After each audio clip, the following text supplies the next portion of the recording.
It's a got to get done. Yeah. Fuck what you heard. It's a got to get dirty. Hello, everyone. Welcome to Just Kicking It with Polo Should and SOY. We are rappers from Calgary, Alberta. Artists as well, MCs, some may say.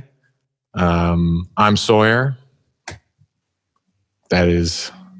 I'm Polo. I'm Polo Show. Word. And we're basically just here talking about hip hop, talking about news. We're going to go through like global, national, and local. Every week we're going to have we're just starting this. So this is the first episode, but we're going to have more consistent content, especially for local. But yeah, so that's the intro. Yeah. Just a bit more about us.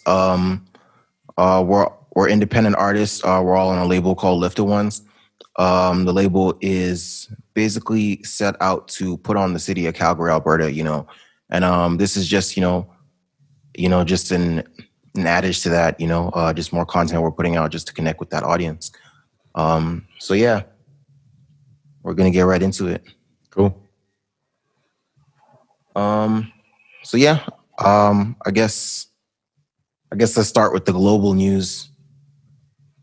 Okay. M versus DMX. M versus DMX. Yeah, man. I think I just seen a glimpse of that, but when is that scheduled to happen? I don't know. I just saw the post literally an hour ago. I saw Noriega. He put on his Instagram that Swizz Beatz called M and was like, here, I'll pull up the word, the actual thing. But basically he saw, I think DMX wanted to battle Jay-Z. And I think that would be a really good battle. But I think M versus DMX makes more sense. Because they kind of blew up around the same time. I think DMX was 1998 and M was 1999.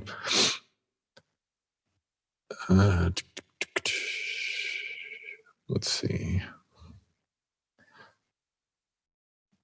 I'm on a Reddit page. So, yeah, that's kind of it was Noriega. So Swizz Beatz called M and was like, hey, do you want to do this battle? And then M was like, of course. And then DMX said, I still want the Jay-Z smoke, but he's down to battle M. And I think that would be a sick battle. M's got a lot of hits. He's got tons. He could pull pretty much from any album, but so does DMX. And I think people underestimate how many hits DMX actually has throughout hip hop. It'd be really weird. It's a weird, it's a weird battle, but it kind of makes sense because they're both really lyrical and they're both super aggressive at times. Yeah. And so I definitely feel like M definitely went longer, don't you think? I think he has a lot longer career than DMX. But DMX has a time frame where he was literally just it was just hit for a good I can't remember how long it was. It must have been 5 years of just nonstop he was the guy at Coachella that had everybody saying every single word before anyone else did that kind of shit. Where he didn't even have to say anything. There's clips online of him just doing his shit and then the whole crowd, it looks nuts. It's pretty legendary. But then M could pull out a fucking Not Afraid.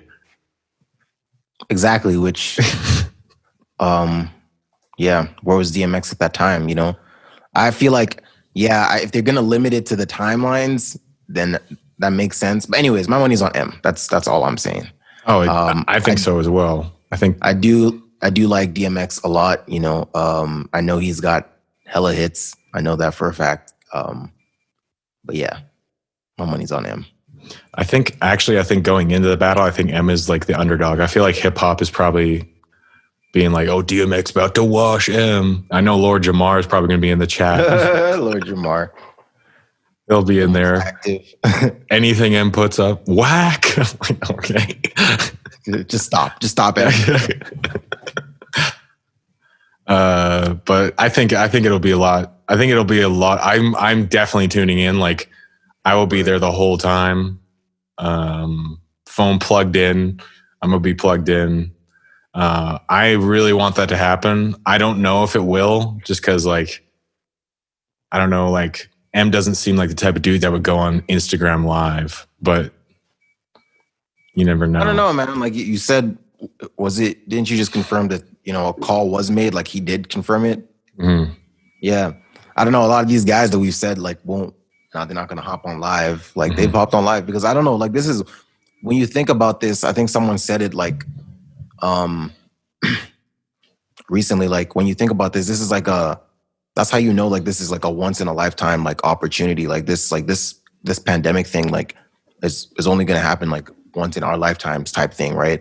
And that's how you know, like, this is a once in like a human experience lifetime, because these guys, like, we've always talked about, DJ Premier versus RZA, all these matchups in our head, but like the fact that it's happening, and it's because the world is at home right now.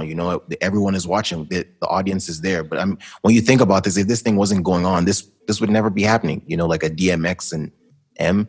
You know what I mean? So this is truly a legendary time that it is. All these matchups that are happening. Yeah. They just did Nelly versus Ludacris. I didn't watch it, but I saw that there were talks about it. I didn't know it happened. It already happened. Oh, word. I never did watch it, but there's a fucking hilarious meme of DMX, or not DMX, of Ludacris, like, listening. Like, there's just a clip of like Nelly like bumping to his song, and then Ludacris is just standing there like, it's so funny. I think they had like a beef or some shit, but I think it's just just competitive. They're from kind of like the same area. You can't even like pretend to like a song though. I've seen a couple of them, they always vibe when the other person's playing their song, but it's competition. Yeah, in the back of their heads, they're like, once he presses pause, he's just like, he's completely out of the vibe. He's like, yep, all right, let me play you some fire now. But yeah, if that happens, I'm really excited. I think that'll be a super fun battle. I think it'll be the biggest. I think it'll be the most viewed Instagram Live of all time. I think Tekashi's record will be broken. We'll see. You don't think so? If M went on fucking live? Does M never do live? He's never done an Instagram Live. Same with DMX. Yeah. We'll see. That'll be crazy. I said a lot of things would be crazy. I actually, you know what? Let me not downplay it. I think that would be crazy. I think Tekashi's record was 2 mil. Mm-hmm. So I think, yeah, we could probably do. I don't know. What number are you saying? Dude, I'm thinking 3. That's insane. That's the next number, but yeah, 3. Man, the amount of people, like the amount of active users on Instagram, 3 mil is like a fraction. Yeah. So. And like everyone's following. Dude, who's not going to watch that? Yeah, I don't know. Who would not, who you see that pop up on your fucking Instagram feed, you're not at least going to like tune in? That's so epic. But some of these were getting pretty high. Let's see. But yeah, that's M versus DMX. I think if they battle, I think M's probably going to win that. But yeah, I think so too, man. I don't know, man. When I think of DMX, I definitely know his catalog. I know his albums, and I know the hit songs.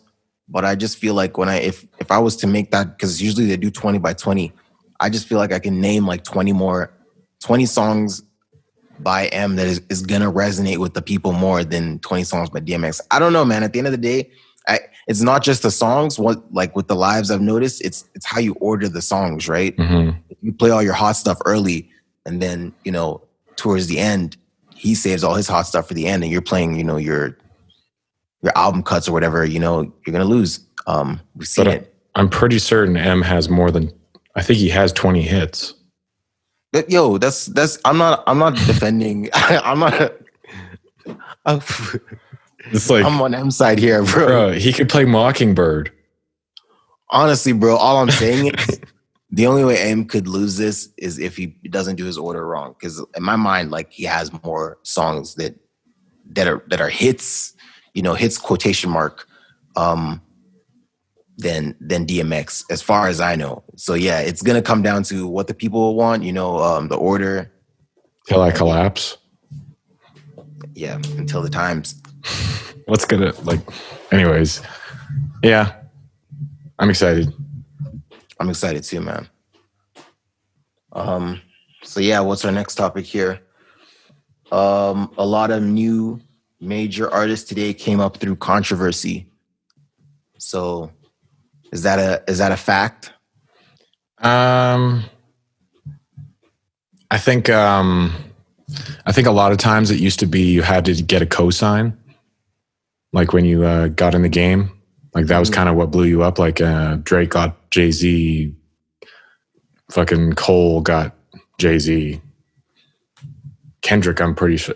Kendrick also got Jay-Z. But there's people that like kind of do a song with you and then it kind of solidifies you in the game. But now it's kind of like who can troll the most, or who can get the attention, who can get the most attention more than like who can make the most groundbreaking record. Even though like a lot of these artists that do come up through controversy, their music ends up being like good, if not great. So who are some examples?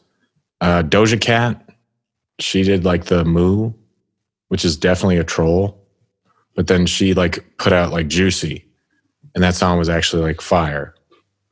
But she had like the attention because of she did that record. Yeah, I don't know. I feel like that's Doja Cat's brand, though. She's definitely selling sex. That's been her brand from the jump. I wouldn't say that Moo track was a. You don't think that's a troll track? Like a troll track? She dressed as a cow. I don't know, man. We've all watched that music video more than once. Where does the hook go? How does the hook go? Go Moo. I don't know. It's been a while since I've heard that track, but she does look really hot in the video. Yeah, wow. It's a really creative video. She had like a background, just like a couple outfits. I think it's a dope video. It looked like the video worked because it was viral content, Exactly. I don't know. I don't consider it trolling though. You think it's just calculated? It's not calculated. It's just it was very calculated, bro. It was very calculated. Everything she was doing. Yeah, man. I think she found like, cause she had like some cow like bikini or whatever. And I think she found that and it inspired her to like make the song, do the video. Like it started with that bikini. That's how I see it. Anyways, that's some different stuff. But I feel like from there, like that's what she popped. She popped from that song. And from there, she's just, that's been her brand is, these really like highly like, over sexy music videos. That's what Juicy is. I haven't seen, does the new song with Nicki Minaj have a music video? I don't know if the new song's a remix. So yeah. I would assume that there would have been one. But I've seen other songs or videos by her, and I've heard her music. I know what the brand is about. And I wouldn't say in that case, as per what you were saying, I wouldn't say that Doja Cat is trolling. I would say that it was just effective marketing. She, it's what she raps about is what she's selling today. So she just popped with the right song. I mean, obviously, that's like the main example, but we don't even need to get into that. Yeah. I think you had mentioned a baby earlier. Yeah, he kind of got the first time I heard of him was a controversy. And it was when he like beat the shit out of that dude that tried to like take a photo of him in like a mall or some shit. Do you remember that? No, but I know he's done that before. Yeah. That was the first time I heard of him, and it was on a bunch of like all the podcasts I listen to and like a lot of the hip hop websites I follow. And then his music started like picking up steam as well after that. I thought that was pretty interesting because that was like the first time I remember seeing him. And then after that, it was like he got like this momentum. So I agree with that. I feel like definitely when I first heard of the Baby, I was like, I definitely heard more about, there's this rapper that's beating up people, don't test this gangster. Then I heard the music. So yeah, with that being said, would you say that that's like the strategy of, 2021 moving forward? If you're trying to be, if you're trying to pop or, get the eyes of the masses or whatever, you have to start up some controversy. Well, that was definitely, I mean, for a couple of years, that was like what every rapper was doing. Like every rapper was like trolling. And a lot of them are kind of not here anymore because that was all they really wanted was attention. So if you can like do it in a way, I think that is the way to do it now. I think that's how you gain or garner attention is like doing something that's out of the box or like something that's going to go viral. And normally it's like a troll thing or something really funny. I don't know, man. I think, and then now this then comes back to the difference between Doja Cat and the Baby. I feel like controversy is different from trolling. Doja Cat dressed like a cow, being all seductive in her music video. I mean, that might be controversial. I can't even see that as called. That's just sexy, man. That's just I don't know. I just feel like that's. But like the song itself was like crazy. I think that was just a viral moment. That was viral content. So I think, man, and this is coming back to what you're saying. I think, with the Baby, it was controversy. That's what popped him. With 6ix9ine, it was trolling. With Doja Cat, it was viral content. All of these. Well, actual creative viral content. All of these lanes. Is a path you can basically is a lane you can take on, as far as a social media personality, and I think that's the only positive one out of all of them is, being a creative person, making viral content, yeah, obviously being controversial, knocking people out every time you have a disagreement with them is not the way to go. Trolling people is just dangerous. So yeah, I think to me, I do see what you mean by, artists are definitely they're always stirring up something, for them to pop these days with their music. But I feel like in Doja Cat's case, however I might feel about the music, like it was actually in a positive way.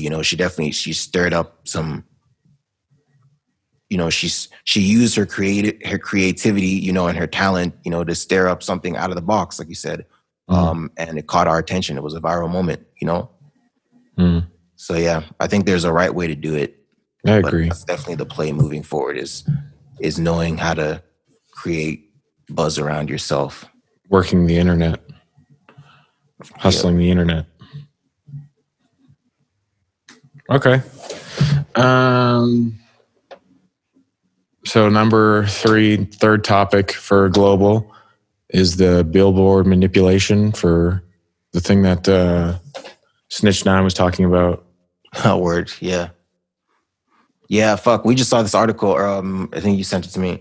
So yeah, just basically, I had watched the full video in the article. So basically, Billboard, the story is saying that Billboard is taking off all of 6ix9ine's chart history. So all of his singles are charted.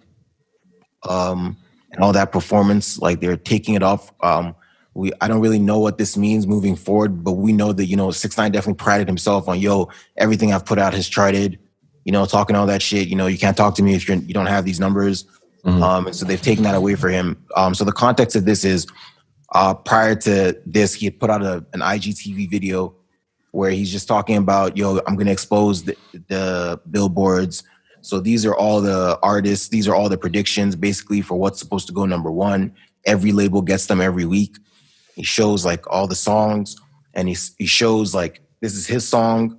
this is what he did as far as YouTube numbers. This is what he did as far as, streaming numbers. It's a landslide. He should be number one. There's no denying it. I think we're pretty. I don't know what the other songs did, but we're all pretty sure that 6ix9ine should have gone number one.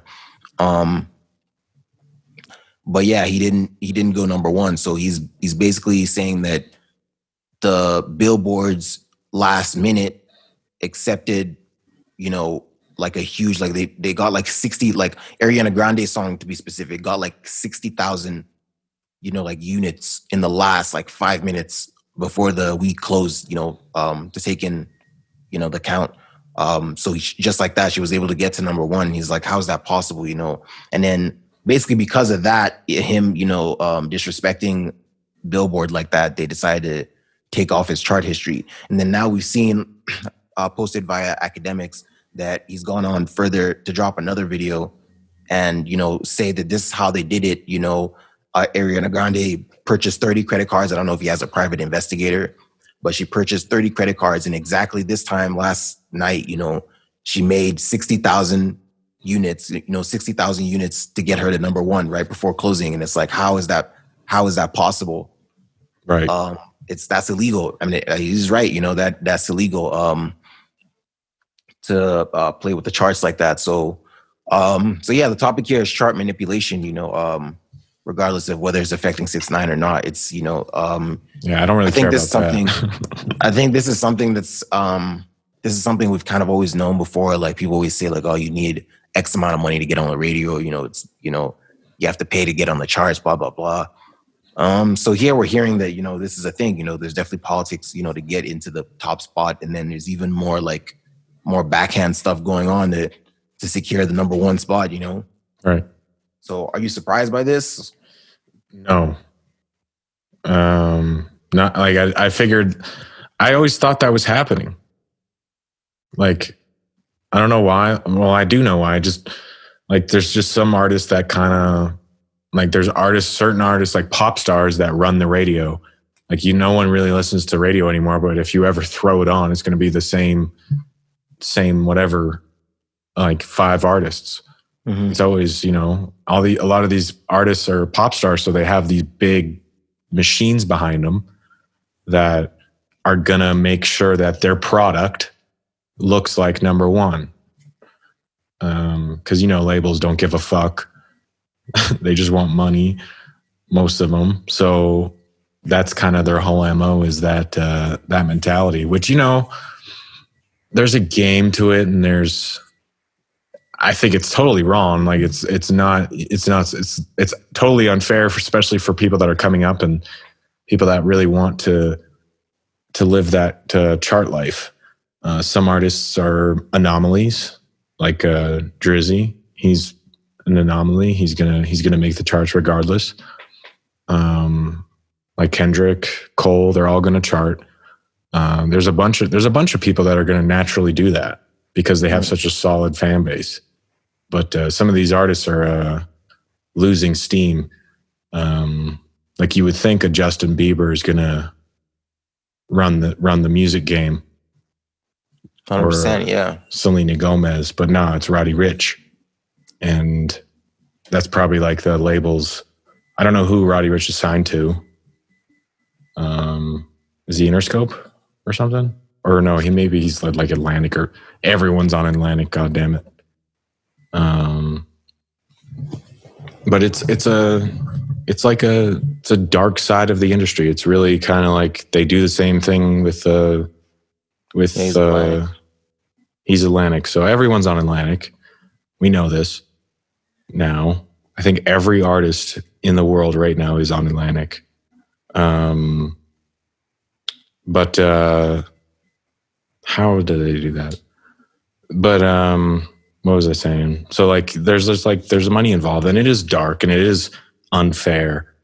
And it's really like, I'm not going to sit here and act like it's going to affect me in any way. Like, I don't really care about Snitch Nine's numbers. I don't think he should even be making music at all.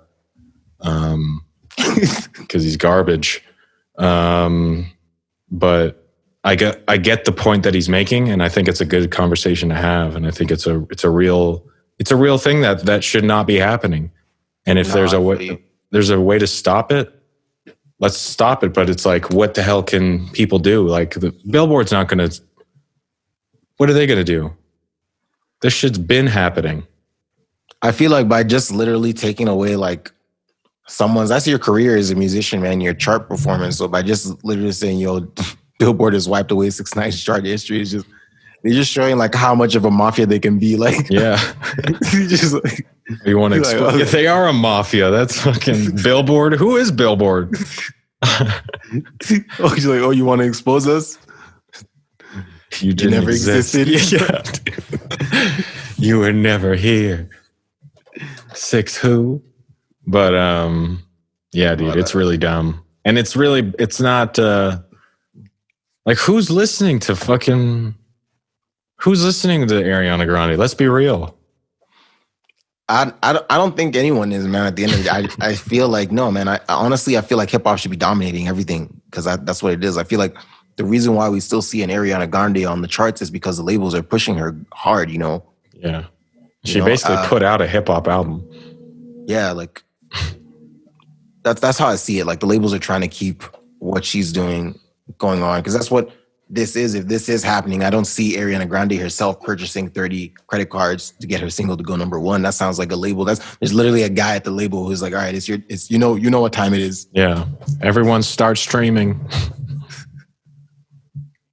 So yeah, I think that's what it is. And I think we're, especially with this pandemic that has gone on, like we're seeing like a lot of the music industry is going to change over the course of the next year. Like, you know, the dynamics have already started changing and we're going to see like really I feel like the music that should be on there because at the end of the day, like I do believe that yes, there is, I feel like once you reach, let's say the top 20 spot, they are now like, you now have entered a door where you can now, you know, bribe and manipulate your way to the next spot, you know, wherever you are. If you want to get to #1, you can do it that way.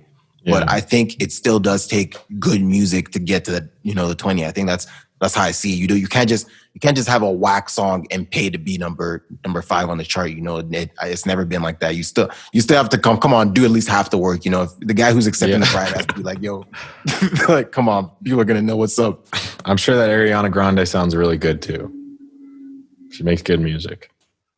I'm sure she does. But yeah, we just looked at this article before we started doing this. So we definitely need to do more research into this because this is the first we've ever heard of that. Like, yo, Billboard just taking away your chart history. That's like, man, imagine them doing that to Jay-Z. That's his whole career gone. Like, that's all those #1 albums. That doesn't make sense. How can you just do that? You can't just erase history. Yeah, Billboard on some mafia shit, but I guess we'll bring this up later on. We'll see how this story progresses. Word. But yeah, it definitely seems like that's going somewhere too. That's going to be a story next week for sure. Yeah, it definitely seems like it's not good right now. But anyways, chart manipulation is bad. We don't like that. Hopefully, it changes moving forward. Word. All right, on to the national news. So Canada, we're Canadian. We talk Canada. We love Canada. Oh, yeah, is there any Canada. Is there any way to see the running time? No. Well then. We're just going to have to hope. We'll look at our phones. It's only been like 30 minutes. All right. So let's start, man. What's the... So the first topic we have for national, Canada obviously is one of our biggest artists here, one of the biggest artists in the world, Drizzy, the boy. So Drake recently dropped his Dark Lanes demo, which is Dark Lanes demo tapes, just to let us know that this is a mixtape, and we got the message, us as the fans, we know it's a mixtape, but he put it on streaming though. So as far as Billboard is concerned and the world is concerned, it's an album. The album debuted at number 2. He lost the top spot to like some big country artist. It was like 233, to his 230, something like that. All of the album sales came from Calgary, Alberta, actually. Fun fact. Number two. But yeah, does him being number two hurt his legacy? So we know that up until this point, every album that Drake has ever put out commercially, even his playlist, More Life, even his commercial mixtape, if you're reading it, It's Too Late, all debuted at number one. You know, that's just the Drake effect. That shit was an album. So yeah, this project that just came out, does it coming out at number two affect his legendary status or affect his legacy? I think yes and no. I think yes, it does because Jay-Z. That's all I'm saying. And then I'll get deeper into that. And then no, it doesn't because he's already like solidified as he said it on If You're Reading This. If he died after If You're Reading This, he'd be, greatest of all time kind of shit. That's how disgusting his run was at that time. But I mean, he did call this like, this is throwaways and shit. So it's like I've seen a lot of people in hip hop be like, it's just like, it's Lucy's, like, it's still a crazy number. Like 200,000 alone is nuts especially for just like shitty demo tapes. Nav literally just went number one with 130 something. Right. Which is something we're going to talk about later. But yeah. I guess the timing was just bad. It's just timing, yeah. But I don't know. For me, the way I see it, like, I feel like it's just Drake being confident. I feel like it didn't seem like there was that extra, even like when they announced immediately the album drop that Drake is going to be going neck and neck with this country dude for number one, and it didn't seem like there was an extra push on Drake's end. Like, I didn't see him I didn't see those like ads on Instagram. I didn't see him posting like, yo, stream the album. All I saw him doing was like reposting what people were posting to the, his story, right? He wasn't, I just feel like it was still, he just treated this like, yo, I'm not promoting this. I want you guys to know these are just leaks. This is just a mixtape, and it ended up at number two. And when we look at it from that perspective, man, like this guy can just put out music and not promote it. And it's going to end up at number two. Like that's already, that's legendary because if you put out music right now and you don't promote it, we're not going to expect it to move, right? So the fact that it's going at number two is proof that, Drake has certified his position, right? Mm-hmm. That's kind of how I see it. It's one of those times where he should have just bought 30,000 records. Just bought the 30,000 records. And he's like, fuck it. Boost it. Nah. I don't know. I just feel like it wasn't an album. When I listened to it, I know what he was. I know he said even when he made the post, he said he's gonna put out an album this summer, right? Mm. But we know, and what I was even gonna bring up is which I'm really excited for, by the way. Word, because he's not dropped an album since Scorpion 2018. Yeah. And we know that when Scorpion came out in 2018, I remember people on Spotify were like complaining. They were like, I want my money back because I paid for no ads. People were fucking listening to like study playlists or folk music playlists and saying, why is there Drake in here? Why is Drake the cover of this like quiet music playlist? Like he was on the gospel, number one on gospel. I'm like, what? What I'm trying to point out is like, that's how hard the label goes. Like when Drake says, all right, this is the album, like we push the shit. We want to go number one, Mm-hmm. So I feel like he knew full well. Like if we heard earlier in the week that Drake was going to be competing with some country dude, and I feel like if Drake was trying to go number one, he could have been like, yo, shut that shit down. Don't quiet that. And so I don't know. I feel like to me, it doesn't. I feel like the fact that he said that this mixtape went number two, is humbling for him. It's just kind of, I always feel like Drake's whole artistry, his whole, the whole, what is the word I'm looking for? Je ne sais quoi, like the whole esque about him is just because we always view him as the underdog, This dude is 10 years in the game, but we're always, there's always still that, people are always still dissing him for, being too feminine or whatever, or, without being too in touch with his, female side or whatever. That people are always going to look at him as the underdog. And I feel like this is just, this just plays into that. I feel like if this mixtape had done number one, it's kind of like, it's kind of like they're going to be people who have it in their hearts to be like, I'm not going to check out Drake's album when it drops in the summer. You know, Drake's already gone number. He's already eaten this year, you know? And it's like, you know, Drake, this is now kind of like, yo, he dropped already. Now that album is going to feel like he dropped already earlier this year. He went number 2. And now he's like, he's coming with a vengeance to go number 1. I don't know. It's how I see it. I see like every time I see Drake, I see the underdog, you know? I feel like we're rooting for Drake no matter how many planes he has, no matter how big his mansion is, you know, because he still gives us that underdog vibe. You know, he's still, even his music, like it's still reminiscent of fucking like a dude on the come up. So yeah. You know Kenny Chesney, the guy who beat him? Who? That's the guy who got number 1, I believe. Kenny Chesney, I think is his name. Mm-hmm. He's probably so happy right now. He just beat Drake.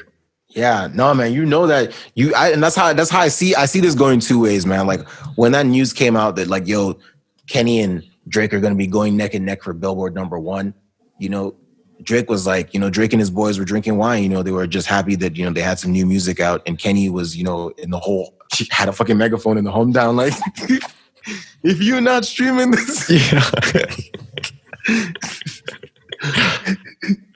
Yeah. That's hilarious. I definitely streamed that shit hard though. Like I felt like, man, felt like my Dark Lanes. Man, get out of here. I felt like I was like, yo, man, I'm gonna do it for you, Drizzy. I'm gonna get you number 1. How many times did you stream that shit? You just like a repeat. I listen to it every day, like since the night it came out. That's sick. Like not the whole album, but like definitely just going back. I was listening to it within my mind because I remember Academics was the one that posted and said like, yo, Drake is going neck and neck with this country dude. Everyone streamed Drake, and I was like, yo, bet. Like this, Academics. I don't even know this country guy. Man, he's now not top 5. What do you mean? I'm just kidding. You think Kenny Chesney? So I guess let's take it back to even the topic at hand. So, do you think because of Drake not getting this number 1 after, you know, consecutively getting number 1 since the gate, this affects his legacy? I think it does a bit. Nah. I think it does a little bit. I think it does. Just because overall, obviously, it's not going to affect. I think this is just like it's like the Pusha T thing. That's now in his history books. This doesn't compare to the Pusha T thing. It's not as big a blow. Obviously, that was you basically saw his guts like fall out of his stomach, you know, like, yeah, that was a disgusting way to put it, but I don't know why that came to mind, but I think it does a little bit, but overall, it really in the grand scheme, I suppose it doesn't really do much because he's already probably top 10. I saw that Diddy recently like went live with him and was like, yo, you in my top 5 now. You know, so that's like. Well, you know, Diddy doesn't write a damn thing. Yeah, but Diddy's the best. Why am I saying that? Yeah, man. He has Biggie, such a big opinion. Yeah, he's more important than a lot of people in this game. But that's dope. Yeah, I don't know. Anyways, Nav went number 1 though. Yeah, I saw that. Nav's what's it, Good Intentions? That's the name of the new album.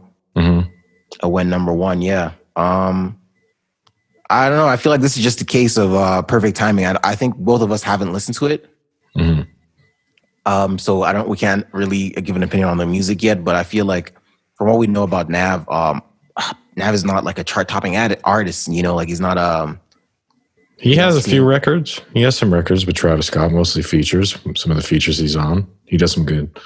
He has that one song on Travis Scott's "Birds in the Trap," McNuggets. What is it called? There's a song on there he has where it's like a pretty big song. I don't know. I think it's really dope for him. I'm probably not going to listen, and that's no shade. I might give it a little skim, but not really my type of music. What do you think? Yeah, man, I've heard Nav's albums before in the past, and I've always felt like, I think the one before this, I just felt like it just wasn't him, you know? I don't know. I felt like he was just trying to, make music with this persona that's not him. And the project before that, I felt like it was just all the same song over and over again. So I don't know. I just feel like Nav, I feel like I've seen him say like in an interview before, he's still like learning how to rap. I feel like he's still just getting into this, like I can't even, I feel like if his contemporaries are Gunna, Lil Baby, Travis Scott, Young Thug, then, I don't put him in the same league as those guys, like he still has a ways to go. That's how I feel about Nav. But Nav going number one, it's great news for us, for Canadians, because, it's just another Canadian artist. So we know Nav got signed to The Weeknd pretty early. He kind of started off like as a producer, but then like started putting out his own tapes and caught wave. And yeah, he's kind of been going since then. But I feel like this is definitely a career high for him because we've never seen him. He's never had a number one album before. So this is great. I know he's going to be celebrating this. Again, yeah, I think this is just a case of perfect timing. The Weeknd had just dropped, that kind of like activates the EXO fan base, and then they pick. I feel like the game of Billboard is picking the right week to drop, because had he dropped the week of Drake, his 137 wouldn't even put him in like top, because I think Lil Baby was also in the 200s. It wouldn't even put him in top 3. So yeah. Yeah, it's good timing. Right. Yeah, I think it's a great thing. I think it's like super, for a guy, it's really random, to be honest. I didn't expect it, but it's also like, it's like you said, it's just really good timing. So, I mean, I think that's just, you're right. It's just good news for Canadians all around. Word. Just another Canadian shining, man. Like, I feel like how many Canadians have Billboard number one albums that are hip hop? If we could say Nav is hip hop, I would say Drake. That Tory Lanez has his last tape went number one, and now this dude. So just getting us more acclaim, getting us more looks as a nation. Word. But yeah, word. Lastly, for national, we got someone here in our province, an MC here in our province, Mercules. Looks like he's got some troubles with Sean Kingston. He recently released a diss track called Suicidal, where basically Mercules is saying like he gave Sean Kingston money for a record, like I think it was $2,000, and Sean Kingston didn't do the record because his manager is like, yo, Mercules isn't hot enough or whatever, he's not relevant. And so Mercules is like, yo, fuck it, keep the money, I'm just gonna diss you just to show you. So that's basically the premise of it. What did you think of the record? We listened to it together. I thought it was dope. I thought it was pretty funny. It reminded me of some M shit. It reminded me of like M going at pop stars. I think that's the rapper thing to do though. If you're like you put it on record. I think that was the right move. And it's really good. The beat was really dope. Yeah, I was like, yeah, that beat's hard. His rapping was really good. I thought it was just so random. Like, fuck, Sean Kingston just cannot catch a break. Sean Kingston seems like such a random, like a blast from the past. Like, are you fighting with this dude? Yeah. Yeah, I thought the track was dope. I don't know who is catching an L dissing Sean Kingston though. I don't know. But yeah. The track was dope. His bars were dope. He needs to respond. He should just get his money back, because he said in the verse, like, I don't even want my money back. And I'm like, nah, fam, get your money back. Yeah, I'm gonna need that $2,000. I don't know. Can't just be satisfied putting out this track. It's so fucking random. That's all. Like, it's like we literally, before this happened, we were like, yo, we need to find national news. And then Shosho Googled like Canadian hip hop, and that came up. And I was like, all right, that's a topic. Word. I don't know. I mean, I don't think it's going to go anywhere. It's just literally just that's it. Yeah. Fuck Sean Kingston. We'll see. Maybe Sean Kingston replies. Who knows? But yeah, Mercules is definitely like he's from Alberta, so I thought he was from Vancouver. Maybe he's from Vancouver, but I know he's based in Red Deer. Really? Yes. So he's from Alberta. That's dope. I didn't know that. So yeah, shout out Mercules, shout out Nav, shout out Drake, who's still a legend despite going number 2 with his new tape. I didn't say he wasn't. So yeah, on to some local news. Word. So yeah. Since this is the first week, we're gonna have to get more into cultivating, spotting local news outside of what's going on with our label. But I think just because it's the first week, let's just start with ourselves, right? Because we're local hip hop news. Mm-hmm. So what have you been up to music wise, Soy? I just finished my project on The Search for More. We're just mastering it right now. Shoso's mastering it right now. Super, super, super happy with how it turned out. I'm very, very excited to release it. Nervous because, obviously I want people to hear it because it's really good music. But recently I've been really more experimenting with like sounds and experimenting with like different approaches to making records. I've been more aggressive as well. I think I'm just more hungrier than ever. I feel like every time I release another tape and I'm still not on, I get more anxious and more hungry, and it kind of comes off in the music. But other than that, I just reinstalled my computer, so I'm going to be starting in like some new shit probably within the next 2 weeks or so. Working on making other outlets as well, so that it all comes. But music is obviously the main goal, but that's kind of what I've been up to. What about you? Yeah, just kind of been up to the same thing, just working on my solo project.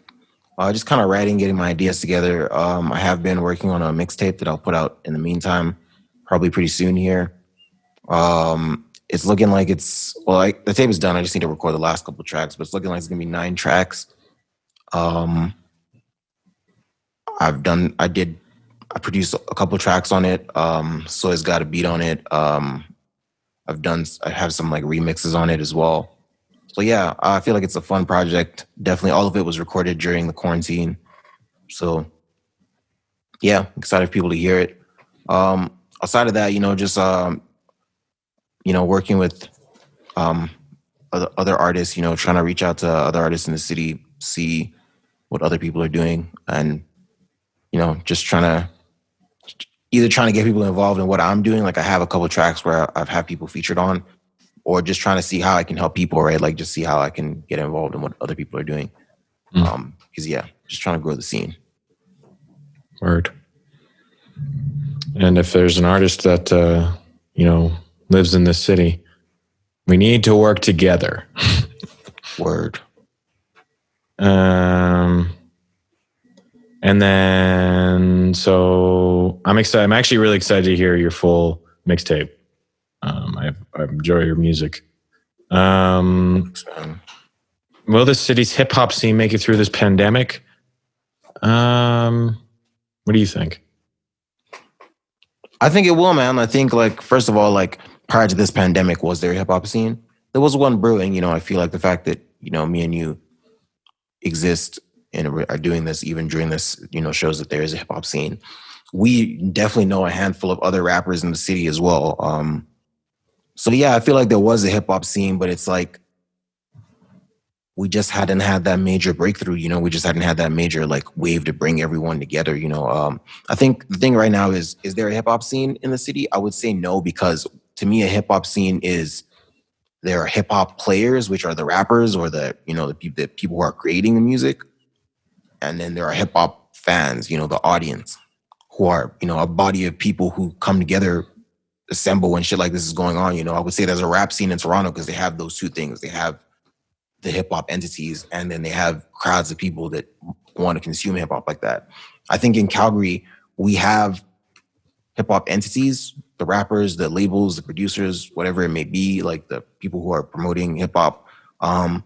We just don't have, or at least a solid base of people who are, you know, the hip hop fans, you know, the movement. I think there are people who are fans of rap in the city, like we talked about this. But there isn't like a rap fan base, you know, there isn't a set. We can't, you know, no one has that. There's no one entity in the city that has that audience locked, you know, when that should be the case. And I think prior to this pandemic happening, that's what needed to happen. And I think now that this pandemic is happening, like, as far as I'm concerned, like, other than obviously the circumstances, nothing has changed. Like that still needs to happen. Like, you know, it still needs to, it's the objective still needs to be forming that audience, you know, and making them aware of all the players in the city. And then that's how we have a rap scene, you know? So it's definitely going to be tougher to do in the current conditions, but it's still doable. So do I think that the scene will make it through the pandemic? I think it just comes down to hunger. Like, that we had talked about this like earlier, as far as the music industry is about to change moving forward. And it's like, only the strong will survive. You know, it's like you couldn't just, you know, you used to have people who were just whack going into the studio, just recording whack stuff, and they could do a hype show you they had energy, and, you know, they're going to make their band at the end of the night. But like, now that's not the case anymore. You know, if you're not making good music people can listen to, you know, it's not, because you're not going to go to the club and see you dance to the song, you know, like you're out, you know. If you're not doing this for the music, you're out, you know, like that's it, you know, like this. So we're going to see moving forward, we're going to see who's really like a player in this game. Yeah, exactly. We're going to see that. And I feel like this hunger behind, like you said, I feel as well, man, like, you know, this hunger behind everyone that really wants it is going to make the scene flourish. You know, I feel like that's how I see it. Like, if there were people who are hungry prior to this pandemic, we hungry as fuck right now, you know? And so if we're still going to go as hard as we plan to go, you know, I speak for myself, you, and, you know, all the other artists in the city, then I truly believe that we will break through during this pandemic. And yeah, the city scene will break through during this pandemic or after. Yeah. Word. I totally agree. I'm with you on that. So yeah. So yeah, those are the three topics. We did global, we did national, we did local. Here we're gonna insert artist motivational dialogue, because, you know, I know there's gonna be a couple artists that are listening, whether it's even younger artists or just trying to find some motivation, or just, you know, other artists. Definitely when I listen to other artists doing shit, I'm listening for motivation. So you said you had something? Yeah, just in considering that Eminem and DMX are going to have a legendary battle, I thought I'd bring up a pretty nice lyric from M, from the song "Beautiful" off Relapse. The line goes, "God gave you shoes to fit you, so put them on and wear them. Be yourself, man. Be proud of who you are. Never let anyone tell you you ain't beautiful." And I think that's I think that's a really good way to sum up being an artist. I think people are very hesitant to listen to new artists, or like maybe someone that they know, because there's a stigma of some artists are just really should not be. And I don't want to be like, I'm not going to say anyone, or like, I'm not going to be an asshole, because, you know, most people are probably in their, like, some people just aren't meant to do music, you know what I mean? Like, and so there is that stigma. So when you do listen to someone's music, you're kind of overly critical, even though it might be like a really, really, really great song. And so I think him saying that is basically just encouraging, not only just with music, but in life. Like, you are the star, you know, there is no one. Everyone kind of has their own unique thing about them. And to any artist listening right now, like take that in strides, like try to be different, man or girl, like just be totally yourself. And I believe that mindset of being yourself and doing new things and not following trends is going to be what takes people to the next level. So, yeah, that's what I'm thinking. Word, man. I like that. That was motivational. So yeah, in conclusion, I want to say follow us on IG. So follow Lifted Ones at lifted_ones. Follow me at Poliano, spelled the way it sounds. So Poliano_DA_Don. And follow us on YouTube as well. This is going to be posted on YouTube. Our YouTube is Lifted One Records. Yeah, I'll have our like Instagrams on the video as well. Oh, word. Throughout, probably the whole video will have them. Yeah, subscribe to the YouTube channel. We're going to be posting a lot more than just podcasts. We're going to be doing this like weekly. So this is kind of just another side. This is shit we talk about. Me and Sho talk about this stuff off mic all the time, over the phone, or when we would meet up in person and do records together. So we thought we just might as well share with people. But at the end of the day, we want, I know I could speak for you. I can't speak for you, excuse me. But the goal for us is like, or for me is like, I'm trying to be an artist. And so if you guys have the opportunity, whoever's listening to this, definitely check out the Lifted One's Dying Breed album. It's a incredible body of work. I believe that in later years, people will look back on it and talk very highly of it. It's a very unique project.